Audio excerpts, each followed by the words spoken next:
Welcome back to Elevate Inspiration for Sunday School.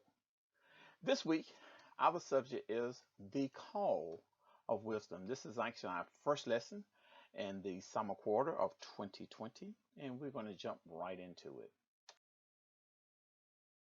I like this picture here because it asks the question, how do you fill your knowledge with wisdom? So, do you get your wisdom from, and it lists verses here that you can look at and notice. And like over in the corner, it says envy and deceit, Romans 1:29.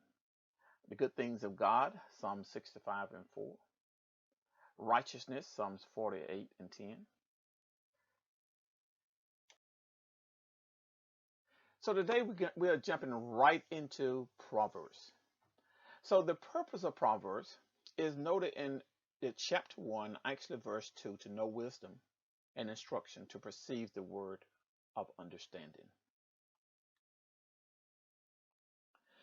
So as any time in life, you got to have a theme.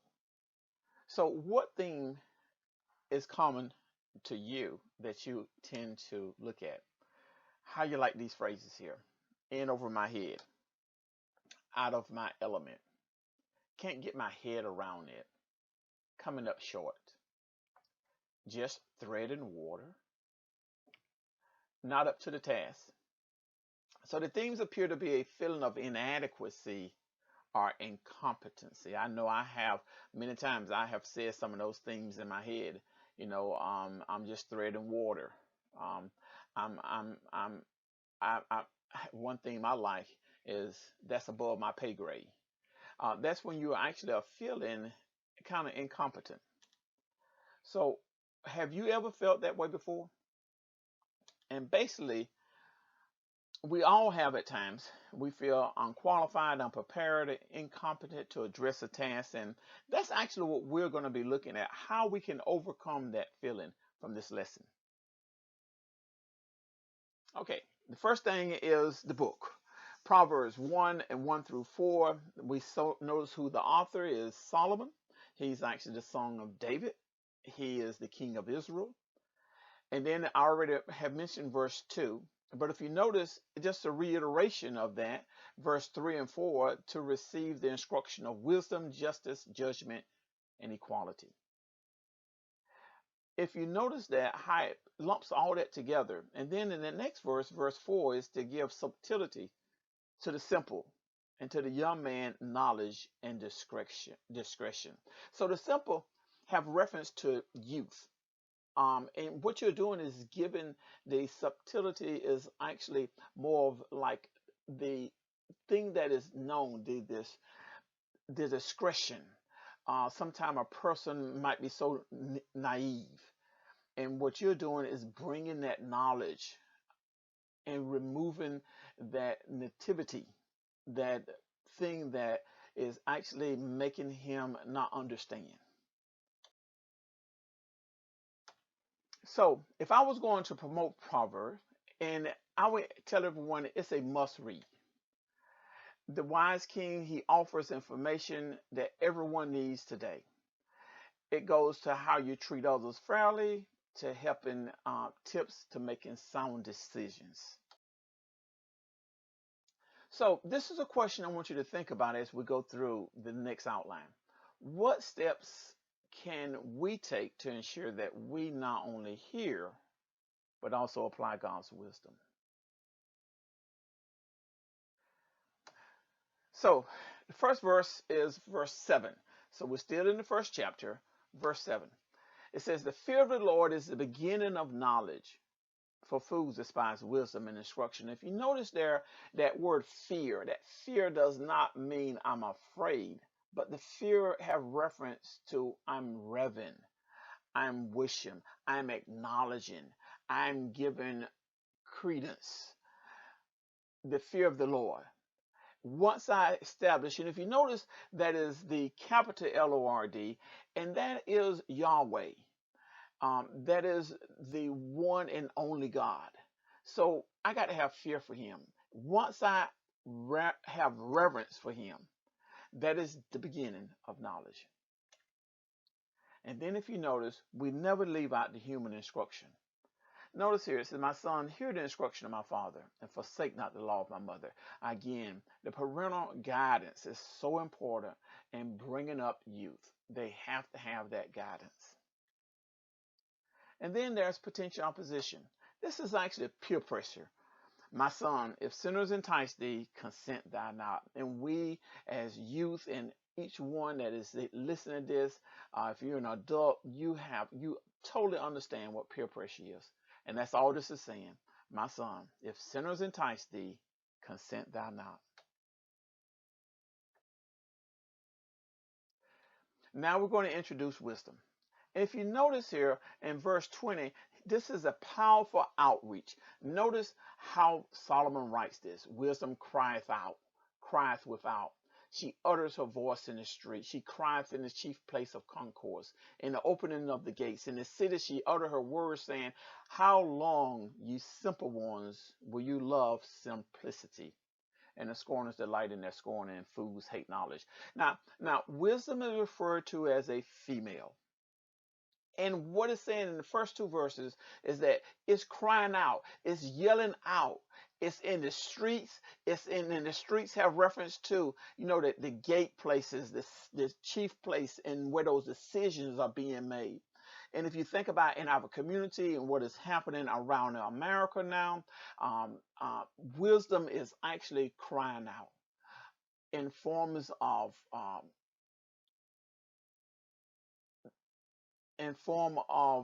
the different, not riots, I don't want to say riots, peaceful demonstration.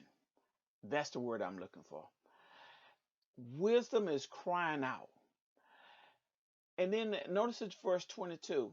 How long, ye simple ones? A lot of times we think of that as youth, but simple ones can easily be, it can be an adult, but they have a simple mindset.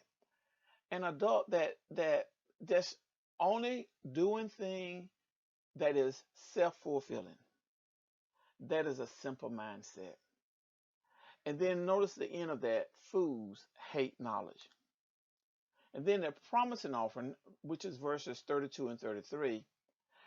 And here is, if you continue down your simple ways and you avoid hearing the direction of the wisdom, it says, prosperity of a fool shall destroy them.